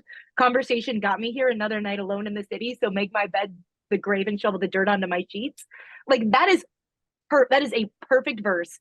That is everything 16-year-old me felt. That is everything 37-year-old me feels a lot of nights. And the idea of, I'm so sick of being dull and brassy, and I just want to be shiny, and I want to be as good as everyone else around me, especially in social media age. Like, it only grows. And I also think this song has what, and maybe this reads too much into me, the most vicious line on the record, in my opinion. Well, which one's your most vicious line? You can thank your lucky stars that everything I wish for will never come true. Totally, and maybe that tells you what I wish for in people. But like, it's a vicious line. That is a vicious line. Yes. It's like he can't even say what it is because it's so bad. And you should just be grateful that he won't even say it out loud. It's so vicious. It's also like a really smart line, because it's like, you can thank your lucky stars. Lucky stars are what we wish on. So they have their own stars. Yeah. And I don't know. There's a lot of. It's an amazing line. It's actually it's the better version of a later song, which has a very similar line, because I think it's "The Calm Before the Storm." I think has a line that's very similar, and I think this is done better. I personally, mine's a sinking ship line. I love that line. That was mine. Yeah, that's an amazing line. That's an amazing. Fake it like line. you matter. That's a lie we can both keep. Like, It's funny. That that's the precursor to Taylor Swift. I forgot that you existed, right? Like it's Yeah. the ultimate insult, which is you're so insignificant. You don't even matter. You're nothing. which is really a vicious thing to say to somebody that like Yeah. you don't even matter. Yeah. Like I feel like I'd be very hurt, Jeff, if you said that to me. Oh. Well, I'll stop saying it then. All right, thank you. Jeff, I'm going to ask you a question. Yeah. Does this sound like a New Found Glory song? Yes. This is the one I heard Newfound Glory. Not like, again, I don't want to. Jordan would never be that mean. Right. That's the thing. It is, but Jordan in would the never be that sound of the mean. song, though, The like song, the the way it music, sounds, this yeah. sounds like a Newfound Glory song. I'm even gonna go even more specific. I think it's like either like a Sticks and Stones song or a self-titled song. Yeah, I could see that. Yeah, but this But was to me, that's most of the music of this song. Like that's what I hear it. Because again, the Yes. lyrics are very specific to Fall Out Boy and how mean they can be. I also like this one because to me, in the story of the breakup, this is the part where like the person who's been hurt is trying to get some agency and trying to like yeah. attack back and be like, I'm gonna sever the ties of all our friends. Like look at what I'm doing. I'm taking responsibility for this, but I'm still gonna say horrible things to you. Yeah. Well, and they're kind of in their own agency is really good because they're kind of owning it. Because look at the title. Yeah. I'm sending you postcards from the plane crash. Here's the great trip I went on. That's Yeah. a piece of postcards. You're like, greetings from Hawaii. Hello. And that's what you send back. Like, I'm at a cool place or better place than you are. Here's my postcard with my 38-cent stamp on. I think that's what a postcard stamp is. And just say, wish you were here. I'm now enjoying this. Like the shift is occurring, which makes sense. I think we're mid album. I think this is someone who is trying to convince themselves they aren't hurt anymore. And they're like, I'm going to show you how not hurt I am by writing a whole ass song about you, which is the irony in it. And I love it. I'm going to show you how much you don't matter by writing a song about how much you don't matter. Yeah. Because it's not just sending postcards, it's sending postcards from a plane crash. It's like, I'm going down and I want to bring you down with me because you don't matter. And it's like, does it work that way? Well, let's go ahead, Phil. She doth protest too much. Is yes. That what that is? Yeah. Yes. Well, no, and I think Phil, you said earlier, like this is the end of side A. This is the midpoint. And at the midpoint, we think we've achieved our goal, right? Like we think that he thinks he's good. He thinks he's over it. He thinks he's moving on. Yeah. Which is great because the next one we find out he is not moved on. But it's totally fine. Everything's totally fine. I don't know what you're talking everything's about. totally fine, yeah. Bekki, should we play sending postcards from a plane crash? Parentheses, wish you were here? Yeah, at least the first verse. We're playing the whole thing. Here we go. We are now on side B of the record, and we are on a song called Chicago Is So 2 Years Ago. This is the most saves the day in my opinion, this song. Oh, yeah? I hear a lot of Chris Conley in it, especially in the chorus. Yeah. Yeah, I can hear that. I can hear that with that one. Yeah, and I guess guest starring Justin Pierre. Yeah, he apparently does backing vocals on it. Yeah, backing vocals from Motion City. What do you think this song's about? Well, I think this is another one. I mean, I think if we're following our protagonist, not doing so well as maybe they thought on the last song. This is kind of again, it's a scorned lover song. It's like you should be home and not harping on the crush. Instead seeing the pickup truck outside your neighbors. To me is suggesting that not over this, keeping tabs, seeing if there's maybe another guy over at her house. So really struggling with it. See, I take it the pickup truck part. I feel like that's the one thing he likes remembering, and like he's like remembering the one nice thing, or I don't know, something weird about that. Like even though he's very angry about everything, but like he's looking back at like something he liked in Chicago.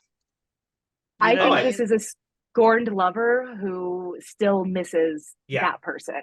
Yeah, yeah, very much so. And Yeah. they know that it's bad. They know that that person wasn't right for them, but they miss them. And they miss seeing that pickup truck outside of their neighbor's home when they were looking to see if her parents were coming home. But he also knows that he still hates her and he's still mad at everything that she did to him. But Yeah, he can't help but miss her. because he's got lines like, "You want apologies, girl? You might hold in your Oh, breath hold your until breath till your your breathing breathing stops stops forever. forever." Like it's never happening. Like I am never going to But apologize then to it's you. I like, dare say it's this like curse on your lips. I hope they yeah, taste of me forever. Like, come on. yes. And If I those ever break lines, up again, no, those are great. Those lines could be Alkaline Trio lines. Those lines could be, you know what I mean? Like Hmm. they have that kind of vibe to it, which is why I love them. Again, they're so mean, but like they're poetically mean, so it's fine. Uh also, Boys Like You Are Overrated. Kind of funny that I That heard that sounds like before on a. a Taking Back Sunday I've song heard before. that line before. Yeah. Yeah.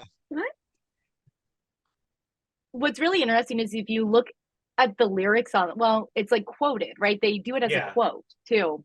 But they quote another song later in this album, not one from the scene, but maybe it was intentional with them. I don't even think it was. I think it's just more of like, Oh, all of Teen Boys are overrated because I can also attest to that. yeah, Boys Like You Are No Overrated, offense. so save your breath. Yeah.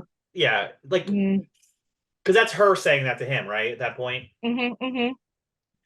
It's just You're I think it's just you're funny because it's like such a of this scene.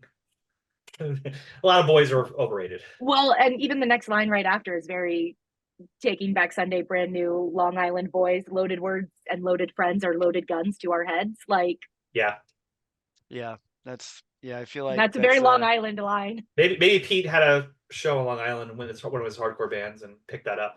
a stole line from Vinny from Movie Life because I feel like that's a very Movie Life-ian line as well. But I love how this song opens. Like my heart is on my sleeve, wear it like a bruise or black eye. My badge, my witness means that I believed every single lie you said. Oh, like we're coming into like this poor boy. It's like you like, oh, everything's, you know what, it's gonna wrap up nicely now. We're gonna move on. We're all that. We're gonna right out of the gate. Like, No, no, sir, never. we are not that we are never letting this go No. ever. Because the lie keeps up. Like the every single lie you said, the concept of lying continues in a lot of the following songs. Uh, I'd like to play this one. I had a feeling that's coming. So Yeah, yeah. yeah. Here is Chicago is So 2 years ago. Phil, would you like to discuss the pros and cons of breathing? Not the God. song, but just actually Oh, the pros and cons of breathing in general. yeah, what's the con? Well, You have to be alive to do it. yeah, Oh, I guess that's true. That's true. yeah, that's pretty That's emo, true. isn't it? That's emo as fuck. That whole idea. But let's like we're like the pros and cons of breathing. Like seriously, Pete. Oh God, these emo titles are killing me. But Um, that to me is that is like when you are like in that heartbreak phase, especially when you're younger. It's your life is over as you know it. It's so over dramatic. Like that's the time to be over dramatic because that's how it feels. I Mm-hmm. mu- I must have dragged my guts for a block, like a Mm, block. That's a while. I mean, that's in New York City style. That's a while. yeah. From what I understand, this was one of the early songs where the writing dynamic had settled, Hmm. where this was Pete writing the lyrics and Patrick writing the music. This is one of the early ones where that had kind of settled itself. Um, yeah, bury me standing under your window with the cinder block in hand. Oh Because God, no one so will ever feel like this again. Like never. No one. that is Mm-mm. teenage heartbreak in a line. No one It's. has ever been this sad and no one will ever be this sad again. But I also want to make sure you know just how sad I am at this moment. I'm gonna tell you about this. Yeah, this is another. Yeah, this is. I want Well, to hate you half as much as I hate myself. yes, Yeah. yeah. Yeah, That chorus is like the self-loathing. When right. we've There's, reached that level, we've reached that part of the breakup. We're at the point now where it's like, ugh.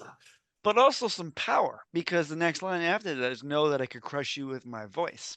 Mm-hmm. right? That's a lot of power. It's a lot of, Jeff, great word, agency. Although it's funny, I always go back to Dogma, and we're like to actually hear the voice of God, like your head would blow up. And I Mm. always kind of jokingly think, I'm like, is Pete kind of like, because I'm basically, when you get down to it, I'm God. I know something. Gonna go a little more take it back, Sonny. I know something that you don't, and maybe I'll drop whatever I Mm. want and blow you up from the seat. I don't Maybe that's why Patrick had to be the singer, because Pete is the voice of God and he has to speak through his angels with Patrick's angelic voice. I There it think know. is. There it we is. solved it. Fallout Boy is the divine mystery. They're it. We There it know. is. I knew it. The It, Church of Fallout Boy. Pete's now going to send all of us a letter that says, "Thank you for understanding the what I was trying to do the entire time." Sincerely, Saint Pete. Wait, isn't there already a Saint Pete? Now there's no. We're taking this one. Pete Wentz is taking over. But I guess also in the chorus, like, I want to hate you half as much as I hate myself, but know that I could crush you in my voice. Like, there, that's interesting because he doesn't really fully hate this person enough, right? No, Like, because he it's still loves her. right. Yeah, So he's that he's almost trying. So that I think that thing I could crush in my voice. It's like, well, are you going to? Because, or are you hoping you can get her back? Mm-hmm. Um, it's almost like a little bit of mercy there. yeah. And then we But had, why yeah, go can't ahead. both be true? Right. I guess they could. Why wouldn't? Why not? Which you get in verse 2, because I hate the way you say my name like it's something secret, which is a And then really you're like lying. evocative line. Like, That is a good line. Yes. yeah, like you could see that, like, oh, like this person just saying, like, oh, Pete, or I'm sorry to use Pete as the name of the protagonist. I don't know if it really is about, but it's just easier. But like saying, we understand what that means, how that feels to hear that. But then one of my favorite lines in the album, my pen is the barrel of the gun, remind me which side you should be on. Kind of like, do you really want to go this route? Do you really want to be me to write Yeah. this whole album about you? Because Hence the title, yeah, right? Pros and cons of breathing. I'm spelling it out for you. Like you look, it's like mutually assured destruction at this point. If you really want me to go at this, I mean, I will, because I'm Yeah. petty. Sir, see line song 1. Just No. how petty I can be, yeah. It's all almost like right, a warning shot there. Yeah. exactly. You know what we should do for people? We should warn them by having us play this song. Here is the pros and cons of breathing by Fall Out Boy. The next song is called Grenade Jumper. Jeff, if it came down to it, I would tell you there's a grenade next to you. I would really. Oh, that's nice. You wouldn't jump on it? I might actually. I probably would jump on it. I would jump on Oh, it. that's cool. It Aw. was it was it was actually a pine cone, but that's okay. It's the thought that matters. Yeah, yeah. Yeah. Yeah. Steve Rogers jumped on that grenade when he was Look, frail and small. if we're going to talk about how to make a story really good in a very quick way, that is an exceptional way to do it. Yeah, he had a mighty heart. He was brave. So we got the super serum. We became Captain America. But that's a whole nother podcast. That's a whole nother podcast. I don't Grenade think jumper. I'm qualified for that one. That's why we'll take that offline. Grenade jumper is an interesting title. Grenade Jumper is a very interesting title for a song. Well, let's talk about your fans, man. Yeah. Before we start talking about this song, I just feel like I should preemptively apologize to both of you and to my boyfriend and to Pete Wentz directly, because I cannot discuss this song without talking about Pete Wentz's penis. Oh, there it is. I was wondering how we Okay. got this far without that talking about this. Yeah. So, just wanted to warn you guys, and I apologize to any of your listeners, but I think that this is such a seminal part of Fall Out Boy's story and Fall Out Boy and emo in the zeitgeist of the early 2000s, when nudes were being leaked Yep. across the internet and the infamous Fall Out of Pants Boy scandal happened. And it is directly related to our good friend Hey Chris, as Wow. mentioned on this song. Wow. Well, So I'm very excited to hear this, but I would also like to point out, if you read the book, Where Are Your Boys Tonight, they also have to stop the narrative of the emo scene to talk about this. Not this story, but about the leak of the photo. Like, Yeah. and I think very similar because it's like the people in the book, because it's a oral history. They're like, sorry, we have to talk about this, which is kind of funny that you said the same thing, which is like, I guess we have to talk about it. You have to talk about it, and Yeah. it is. I don't even know where you can find it in this day and age, and even if I did, I wouldn't share it. But it is a photo that I have not seen in 15, 20 years, but could never unsee at this point. Yeah. And was allegedly leaked by Hey Chris himself Really? after a falling out with Pete over, believe it or not, a girl. I do believe it. That I do sounds Yeah. like the classic And emo story.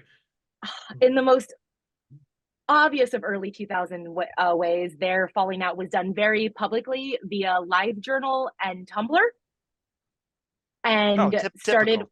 Yeah. started with our dear friend Chris doing a LiveJournal post as an open letter to Pete, complaining about Pete essentially hitting on his then girlfriend and talking trash about him and what a monster has been created.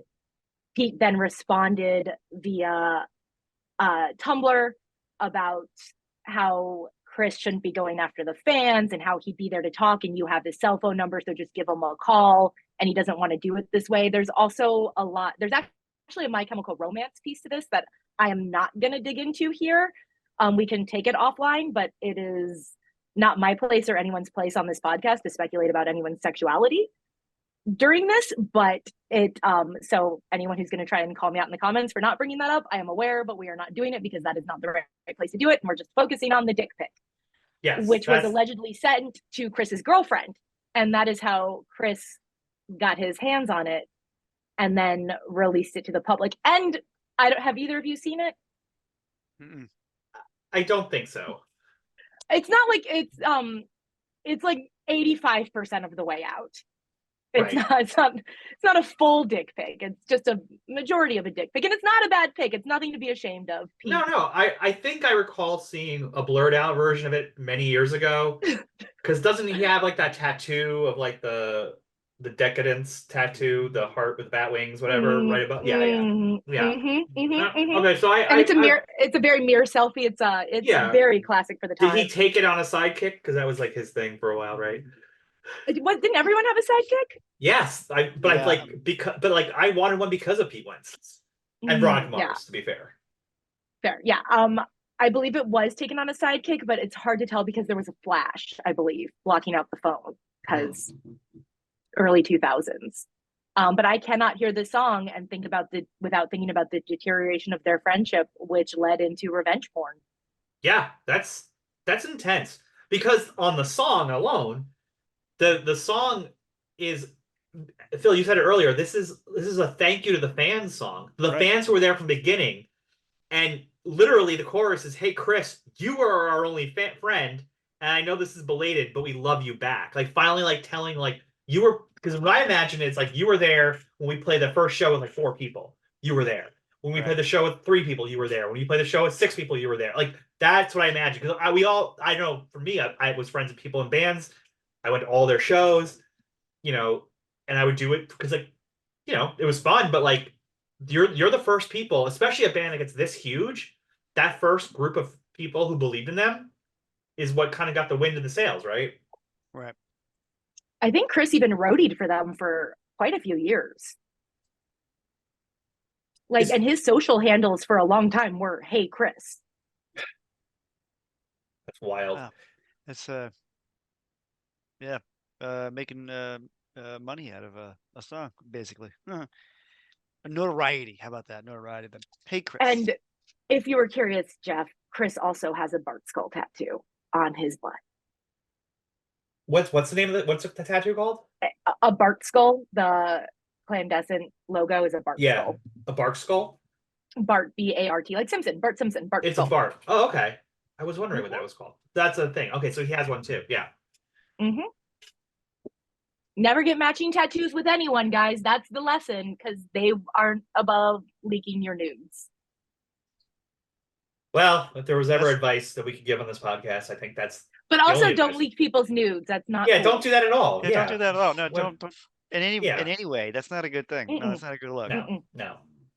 Well, then I don't feel inclined to give Hey Chris a moment more. How about that? I also think it's a mediocre song for this It album. I yeah, mean, it's cute that it's a love song for a friend and everything, and for the scene, and Yeah. but like, it's the Uh, one that sort of sticks out on this album to well, me. it's yeah, and I think this, along with Homesick at Space Camp, these are the songs I feel like are like we're taking a break from the heartache and the misery that I'm feeling, and we're gonna just talk about our fans and our friends. Yeah, the people who were there for us while we were going through it. Exactly. Right. They're the people there who would calm us before the storm, if you will. It's almost as though yeah. If anyone knows what Chris is up to these days, I would be very curious. Yeah, I wonder. Imagine he's a Chicago person, right? He stayed. I have no idea. I don't know. I don't know. But I do know that Calm Before the Storm was the one song that was on the That's right. canceled first album, which I actually own on CD because after Pork Tree blew up, the record company who had the masters of that one, went ahead and just released it on CD without the band's permission. So there you go. So it is out in the world if you Gotta want to make see money what. somehow, yeah. Yeah, but I mean, as a Fall Out Boy fan, it's fun to see the progression, right? Like where they were Yeah. and how they got to hear it. But I don't count that and none of this band as an album. So that's why this is the first. But this song did make it from that album here. And it references a Pink song.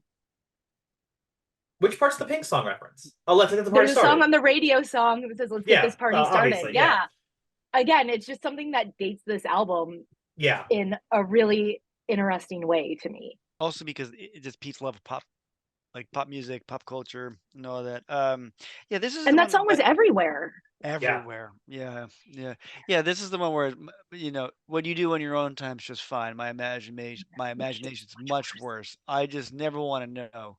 I just feel like that the imagination, like that's kind of a callback to the other line, but like I think this is not as done as well as the other one. The other one I definitely think is slightly better line Yeah. wise. This is the Well, longest song too, right? I think it is, yeah. It's like about 4.5 minutes or something like that. Yeah.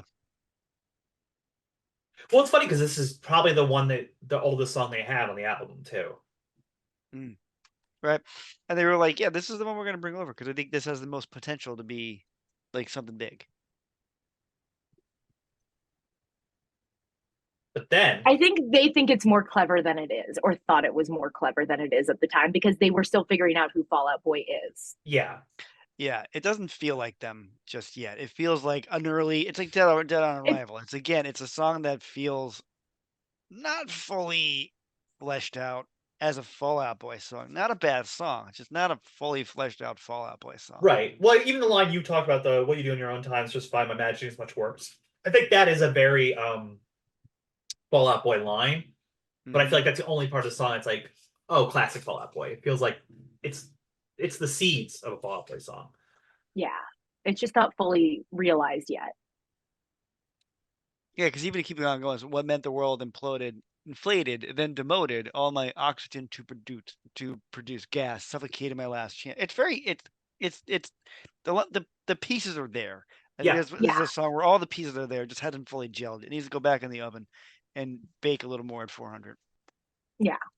Well, they're not here trying to reinvent the wheel, No, not just yet. But No. the next song, Reinventing the Wheel to Run Myself Over, that's a Fall Out Boy title if I ever heard one. Fall Out Boy, yeah, what a title that is. My goodness. What a song.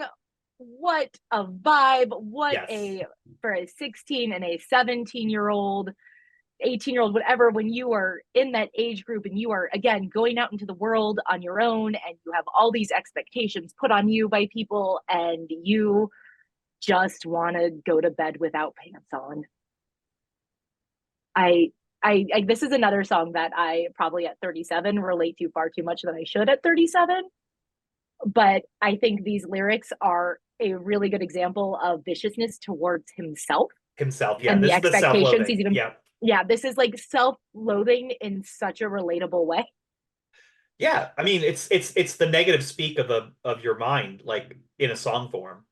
But even like when you open it up, it could go either way, right? Like it starts Right. out being like, I could walk this fine line and we all know which way I'm going, but he doesn't state it. And then, you have to prove yourself, you have to prove it to me. But that's him like talking to himself, right? So when it starts out, you're like, is he going to go success? Is he going to fail? Who's he proving it to? What's going on?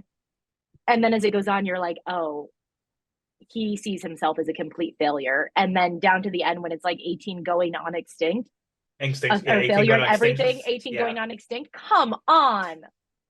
There's so much pressure to put on yourself, like a failure. Dude, you're 18, man. You've got so much time ahead of you. But how But much pressure do we put on 18-year-olds? no, you're right, because Yeah. it doesn't feel like it at 18. You feel like, well, look what we did for college. Like 18, go to a college and figure out what major you want to do, and that's what you're gonna do the rest of your life. I'm like, I I was talking to a 20-year-old at a 1975 concert in Salt Lake who was talking about wanting to switch majors but wasn't sure because she's so far along. And I was like, Jesus Christ, I'm 37 with 6 figures of debt from law school, and I don't know what I want to be when I grow up. mhm. Yeah. Calm down. You Yeah. have time and you can always change your mind. But it hasn't changed any. Well, No. do you tell the 18-year-old? Do you come out and say to them like, "Hey, here's Yeah. the real truth of it. You're never really Yeah. gonna know if you're doing the right No. thing." Right. And I was like, guess what? You're an adult, a fully realized adult who can do what you want. But the best thing about being an adult is, or the secret to being an adult is, none of us know what we're doing. Yep. Nope. Like we are all just making it up based on educated guesses and gut instincts on a daily basis. But when you're 18, no one tells you that. You are just expected to know what you want to do with your life. You're expected to be like dating either someone that you are going to spend the rest of your life with or heading towards that direction. Every relationship feels more serious. Every decision feels like life and death because it changes your whole future at that point. And it can, right? Like when you're 18, you can be tried criminally as an adult. Not to keep it dark, but like every decision has so much more impact at 18 than it does at 17. And it's literally a 24-hour difference. And that's insane. Yeah. But that's what this And song my is. soapbox. No, but that's what this song is. No, it's good. That's the angst that's coming in this song. This is like, and the other thing about this one, which I think is great, because it is this whole thing about like feeling like a failure, but he does subtly come back to the breakup, because it goes, now you're waiting up for him, you're wasting time, yeah, every time, and I can't do this by myself. Like it's like almost like a plead, like, please come back to me. I can't do this because suddenly I'm alone and I have all this in front of me and I'm gonna fail. Because when you're 18, you think the person that you're in love with is the person you're going to be with forever. And you are just sitting around pining for her while you're wasting your time. You're wasting your good years. Yep. And, I can't wake up to all these reminders of who I am. The reminders of like who I was with you, the reminders of who my parents think I am, the reminders of who my teachers and school counselors think I am. And you don't know. I don't know. Like, Yeah. no one knows who they are. No one ever figures that out. That's the big secret. But to have someone who puts it into words at a time when I was close to 18, and I assume both of you were close to that age, that meant everything to me then. No, 100%. The other thing about this song, as I mentioned earlier, is what I read was this was their channeling Lifetime. And you can hear that because it is the most hardcore-y song. Yeah. It's funny because I hear a lot of Can't slow down, which is also can't slow down. Yeah. aping Lifetime. But then Lifetime. Yep. But then Pete would later in 2007 on Decadence Records have Lifetime come out of retirement and do a third Lifetime record because he loved them so much. And he convinced them to do it. So I love that connection. But yeah, I love this song. For a penultimate song, it's a good one. Yeah, it's like we kind of went through some kind of like, I don't want to say generic, but it was a little more pop punky for a while. That kind of didn't, a little more, it felt like the last couple songs were a little aimless a little bit. The last couple, not aimless, but they just weren't quite remember dialed in. Like I said earlier, this band's not even 2-3 years old, and the fact that they got a record deal that quickly, it's pretty impressive. But this is not a band that's been look, they had such writing issues just on this one album, trying to gel on how the style was going to be. So I definitely, you see what they could be. What'd you say about our friend Brian Norby talked about EP? EP is a chance to show where you're going to go as a band, and I feel like this album does that, but as an LP, that the Well, you can hear where they're gonna go. I read something about the last song being in drop D and the first song on the next album being in drop D as Oh, part of that's like funny. showing Okay, how they're yeah, going. Anyway, we'll get into that in a second. But first, let's yeah. play Reinventing the Wheel to run myself over. We're back. We are here. The final song on the album. Let's play a hardcore song. Let's do that real quick, huh? I mean, Yeah. seriously, they kind of save it up, I think, a lot for this one, because they come out real ferocious with it. It's a diff. It's the sound of this song is very different than any other song on the Yes. album, like completely different song. The patron saint of liars and fakes. One of my favorite titles. Great title. It's a great Instagram caption. Oh yeah. Oh yeah, it's good. Like they were a band made for Instagram before Instagram existed, caption wise. Yeah, I mean they were definitely a AOL Instant Messenger away message band for sure.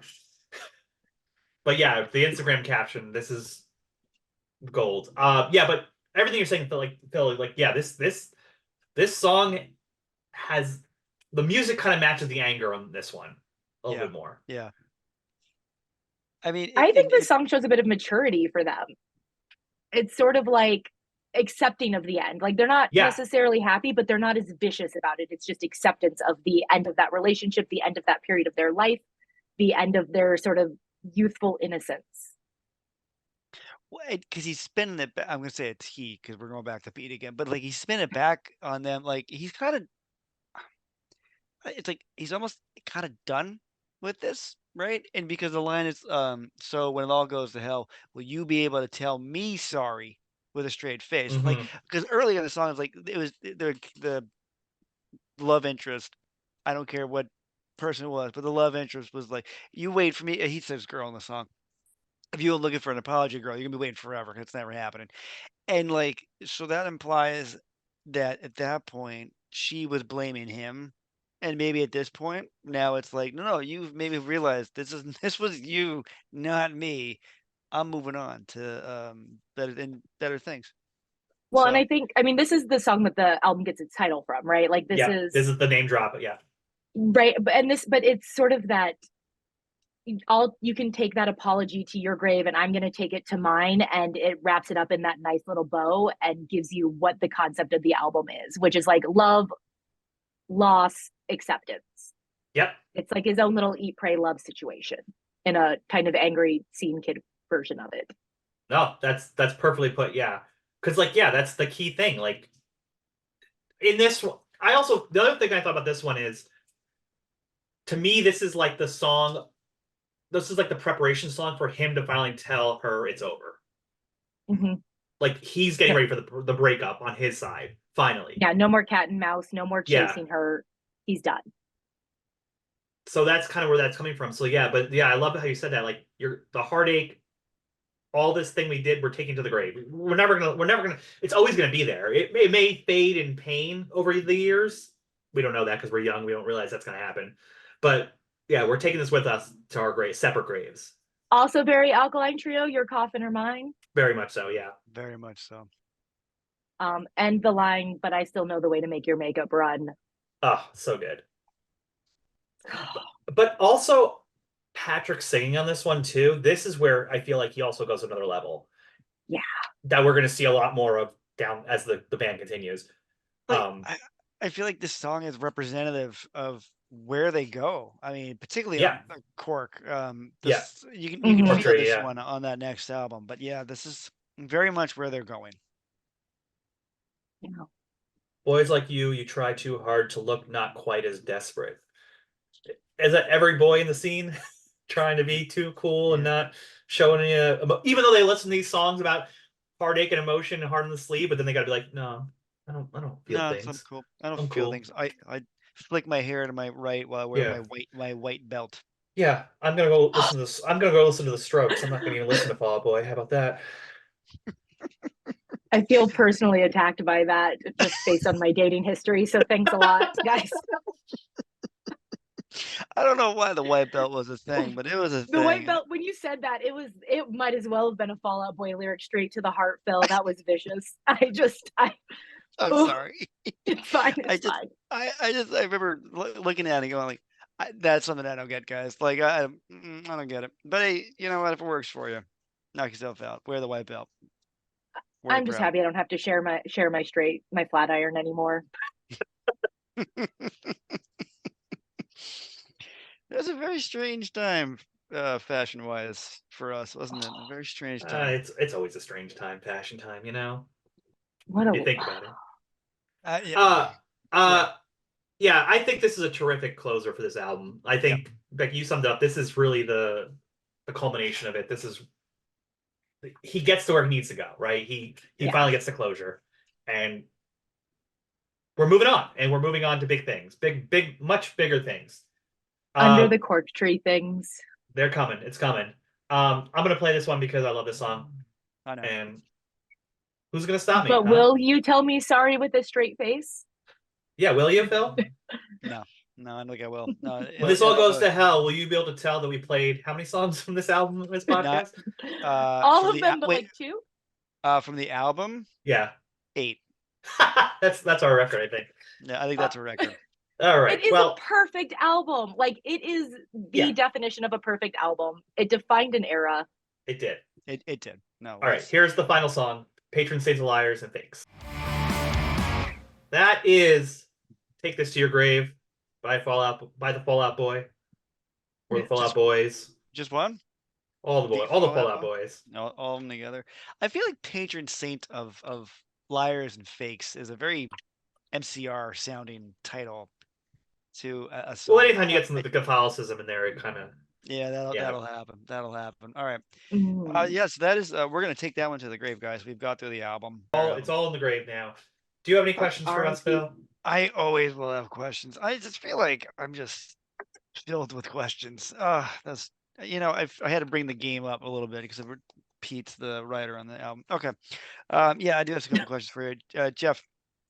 I want to start off asking you, what do you think is the best song on this album? This was a hard one to choose. No, it's not easy. There's not an easy one. Yeah, I eventually got down to 2, but I'm going to go with Saturday. Saturday, okay. Yeah. You mean the joy of the day of rest? Yeah. Or one of them. Okay. The Sabbath. It's the Sabbath. Becky, what about you? What do you think is the best song on the album? I mean, it's gonna be "Sending Postcards from a Plane Crash, Wish You Were Here" for me. That song, if you pull up next to me at a stopped red light, you're gonna see a lot of emoting coming from that driver's seat.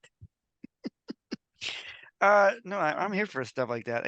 You should always enjoy music. That's the fun of listening to music. It's the opening track is Tell That Mick is the opening track because I just love how petty it is. I'm here for it. It just sets the tone for the entire album, and I think it's the best one. It's the best one. Yep. At least I didn't tell you guys you were wrong. I mean, that's true. Usually you do. I think you essentially did. You just did it very kindly in a way of like. I did it very politely. Yes. Typically, it was very subtle. Typically, he's like, "Oh, you're wrong. It's this song."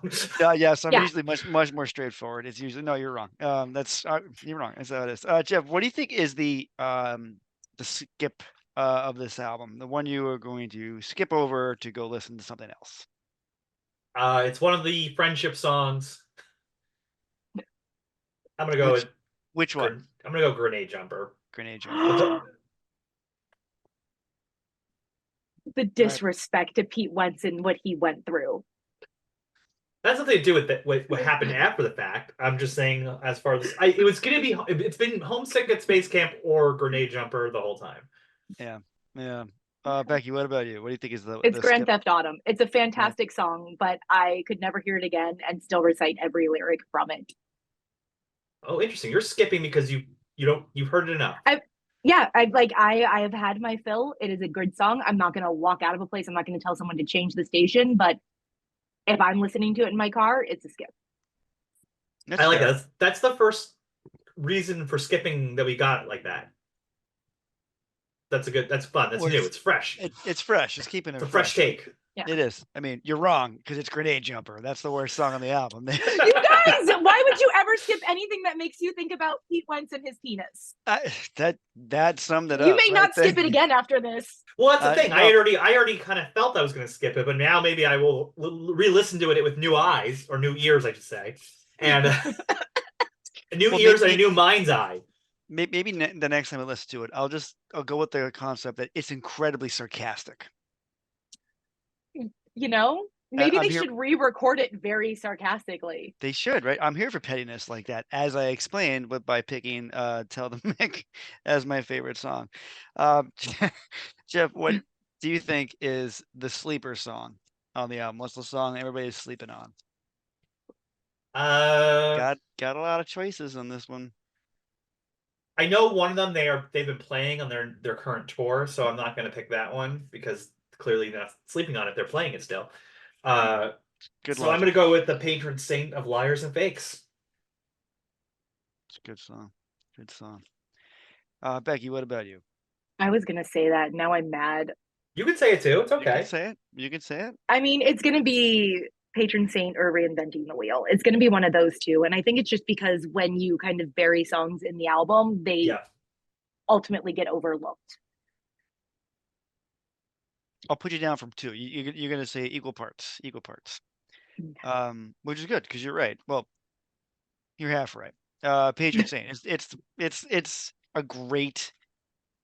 I'm gonna go, Jeff. Often we get into this problem where a band will have an amazing opening track or an amazing last track, and for me, Mhm. this is an album that has both. Both, Which doesn't it doesn't happen as often as I wish it did, but this is a great opening and closing track. So And they're both well thought out for the story. Yeah. They are. No, they work Exactly. well as bookends, which is good, and that's smart writing and good sequencing. So Mhm. I don't know who the producer is, but that's good work there. Sean O'Keefe. Oh, that's right. It was Sean O'Keefe. Okay. Every time you say that, I always want to think George O'Keefe, but that is something altogether very different. Yeah. All right. Well, Bekki, thank you so much for coming to the diner. I think Phil's gonna rattle off some stuff, and then we're gonna pay our bill here. And pay don't our worry, we bills. got you. We got you. Don't worry. Yeah. Thanks for having me, guys. Thanks for dinner. All right, Phil. What do you got, Phil? Well, I want to say how was the pizza? Oh, it was deep dish, so it was very filling. How does one do vegan deep dish? Deep dish is generally a lot of cheese. Yeah, but it's That's a vegan good question. cheese. Have you ever had melted vegan cheese? Yes, and it's getting better and better every year. Okay. Okay, good answer. Okay. A couple of quick things. We've got I can't get the idea of melty, gross looking vegan cheese out of my head now.